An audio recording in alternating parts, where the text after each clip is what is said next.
Cada 40 segundos alguien en el mundo toma una decisión fatal. Y lo más duro de todo es que muchas de esas historias podrían haberse contado distinto. Pero hablar de este tema todavía incomoda, se evita y se esconde. Y eso lo vuelve aún más peligroso. Por eso hoy vamos a entender qué señales no hay que pasar por alto, por qué el dolor emocional también merece atención urgente y qué podemos hacer como sociedad para llegar a tiempo. En ese esfuerzo para ir derribando mitos, se estableció un día para visibilizarlo, para abrir la conversación y entenderlo mejor. Y justamente eso haremos en este reportaje, a propósito de que hace pocos días fue 10 de septiembre, el Día Mundial para la Prevención del Suicidio.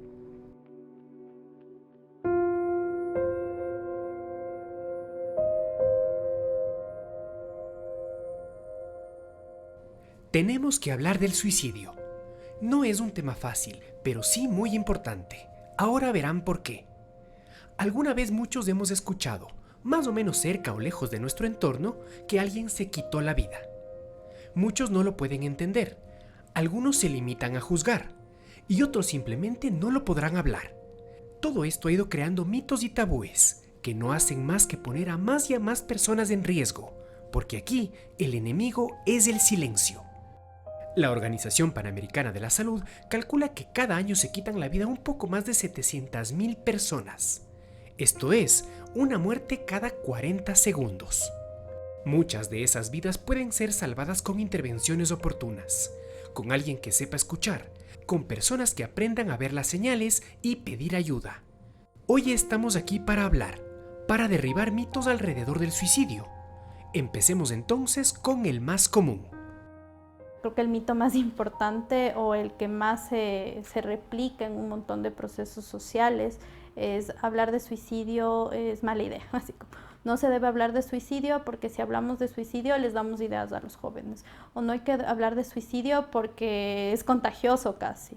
Cuando todas las estadísticas, los procesos de acompañamiento, las investigaciones, no hay muchas en el país realmente, pero hay una gran variedad en España, en México, en Estados Unidos, en Canadá, que nos hablan justamente de que hablar de suicidio es la mejor forma de prevenirlo.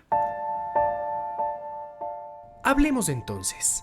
Todos tenemos pensamientos sobre la muerte en uno o en otro momento de nuestra vida. ¿Cuándo es que estas ideas son realmente peligrosas?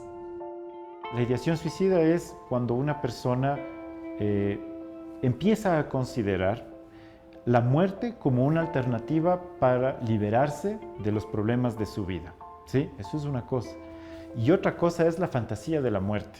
¿Sí? La fantasía de la muerte es algo que casi todos hemos tenido en algún momento de nuestra vida. Sobre todo se presenta en la niñez y en la adolescencia. Pero la fantasía de muerte es cuando una persona imagina que se muere, que sus seres queridos están en su velorio, que incluso imagina lo que va a estar en su lápida. Y esa fantasía no es dañina, porque tiene que ver con la necesidad de reconocer sus afectos, los vínculos emocionales más cercanos, el reconocimiento y la valía social que puede tener. Eso es parte del significado que tiene nuestra vida social, y por eso es que es muy común que la fantasiemos. Pero eso se diferencia de la ideación suicida porque en la fantasía de la muerte propia se trata siempre de saber cuál es mi lugar en el mundo. En la ideación suicida es no saber, es realmente no encontrar un lugar en el mundo. ¿Y quiénes pueden pensar eso? ¿Quiénes sienten que no hay un lugar para ellos en el mundo? Pues estos pensamientos pueden aparecer en la mente de cualquiera, pero hay quienes corren más riesgo que otros. Los factores de riesgo van a ser estos factores que generalmente abren que la posibilidad de que una persona tenga una ideación o llegue a tener una conducta suicida sea real. Los factores de riesgo pueden ser la edad. O sea, es importante saber que los grupos etarios son importantes de tomar en cuenta. Los jóvenes en nuestro país son un grupo muy vulnerable. Los adultos mayores también son un grupo etario muy importante de considerar y tomar en cuenta y de preguntarle cómo está su salud mental. Otro factor de riesgo es el sexo, porque aquí en las estadísticas es importante entender que las mujeres intentan más la conducta suicida, pero los hombres lo concretan más. Otros factores de riesgo, sí, justamente son los trastornos mentales, los trastornos de estado de ánimo son necesarios de tomar en cuenta, pero también hay estos factores precipitantes que son como situaciones concretas, como puede ser el duelo también. Perder a un ser querido no es fácil. Otros factores precipitantes son desastres naturales, violencias, abusos, abortos. Hay un montón de factores en la literatura, pero creo que es importante sostener esto, así que la conducta suicida es compleja. Aquí es cuando debemos sumar otro factor de riesgo. Ese es el consumo regular de alcohol y otras sustancias. Ahora bien, estos factores que nos hacen más vulnerables ante ideas y conductas suicidas pueden parecer personales, es decir, que cada persona es responsable de ellos. Esta visión no solamente que está equivocada, sino que también es peligrosa. El problema de abordarlo de esa manera es que resta capacidad de análisis para pensar por qué es un problema que se está masificando en ciertos grupos. La vulnerabilidad es algo parte de estar vivo, pero hay seres humanos que son más vulnerables que otros. Entonces, ¿qué es lo que condiciona nuestra vulnerabilidad? Tiene que ver con el lugar donde vivimos, el acceso que tenemos a la educación, el acceso que tenemos a la salud. La vida es sufrible para algunos en el sentido de que comúnmente en nuestra vida cotidiana podemos vivir con frustraciones, pero para otras personas con menos oportunidades, la vida puede volverse insufrible. Recordemos que son los jóvenes y los adultos jóvenes el grupo de edad más vulnerable ante el suicidio. Son ellos los que apenas empiezan su camino laboral, los que tienen que lidiar con las presiones de lo que se espera de ellos. A todo esto hay que sumar un factor más, la influencia de las redes sociales y la aspiración que nace de ellas hacia un estilo de vida imposible de conseguir.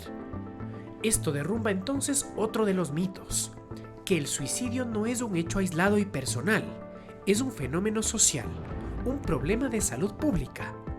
Todos somos vulnerables y la mayoría de ocasiones un suicida no sufre un trastorno mental. Más bien las personas que tienen condiciones psíquicas específicas normalmente están en tratamiento, eso sería lo ideal, y si están en un tratamiento es menos probable que esto se presente. Más bien la intención suicida no se presenta en personas con trastornos mentales, sino en personas que, digamos, no sufren de ninguna enfermedad, que en cierto sentido hasta son económicamente activas o estudian. ¿Por qué? Y esa es la cuestión, ¿no? De desmitificar el tema del suicidio, ¿no? El suicidio no sucede en personas que tienen problemas mentales. El suicidio sucede en personas que están sufriendo, en personas que son vulnerables. Y lo que condiciona la existencia del sufrimiento y la vulnerabilidad es existir. Entonces, si existimos, vamos a probablemente tener episodios en nuestras vidas de mucho sufrimiento y en cierta medida y en ciertos niveles todos somos vulnerables. Y si todos somos vulnerables, estamos frente a un tema de salud pública. Sin embargo, es entonces cuando se empiezan a notar fisuras y carencias. Normalmente lo que se suele decir con respecto al tema de no asistir o no estar siguiendo un tratamiento es porque la persona no busca.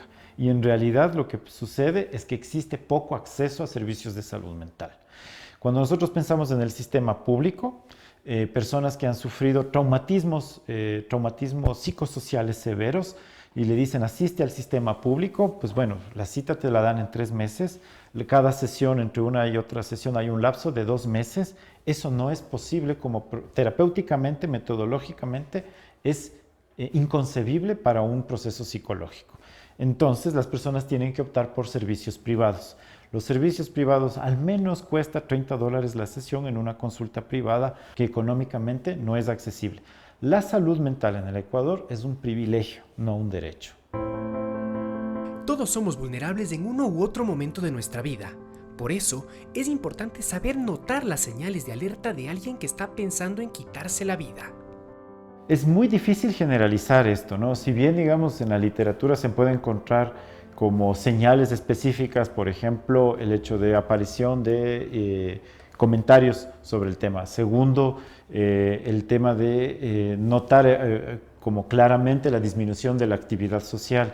Tercero, el hecho de incluso tener reacciones en la vida social que dan cuenta de, por ejemplo, agresividad o autolesión, cuestiones así. Sin embargo, se ve en la práctica que no se presentan así como dice la literatura. Más bien, las señales del suicidio son dichas. Entonces, me parece que sobre todo tiene que ver con tomarnos en serio. Cuando una persona está considerando la muerte como una manera de resolver un problema en su vida, dar cuenta de que esa persona está pidiendo ayuda cuando lo dice. De momento, la salud mental es una de esas deudas pendientes en el Ecuador, y el suicidio es una de las consecuencias más dolorosas. Ahora bien, ¿qué podemos hacer nosotros en casa, en la oficina, en la familia? Lo primero es acabar con el silencio, hablar de nuestros malestares y preocupaciones, de miedos y necesidades, también escuchar las de los demás y saber pedir ayuda cuando nos sentimos sobrepasados. Porque así como hay factores de riesgo para el suicidio, también hay factores que nos protegen de él. El más importante es, justamente, fortalecer los lazos y relaciones con nuestros seres queridos.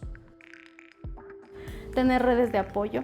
Las redes de apoyo serán súper importantes. Somos seres humanos, somos seres sociales. Eso implica que sí, la individualidad es esencial, pero también la forma en la que nos conectamos con los otros. También la salud pública. No podemos dejar de mencionar que la salud pública siempre va a ser un factor protector si está bien estructurada, y que a veces en nuestro país no es un factor protector, sino a veces se puede convertir incluso en un factor precipitante porque no sabemos cómo sostener ciertos procesos de salud mental. Abrir espacios en los centros educativos es muy importante, porque los centros educativos muchas veces son lugares en donde incluso habitamos más que en nuestras casas.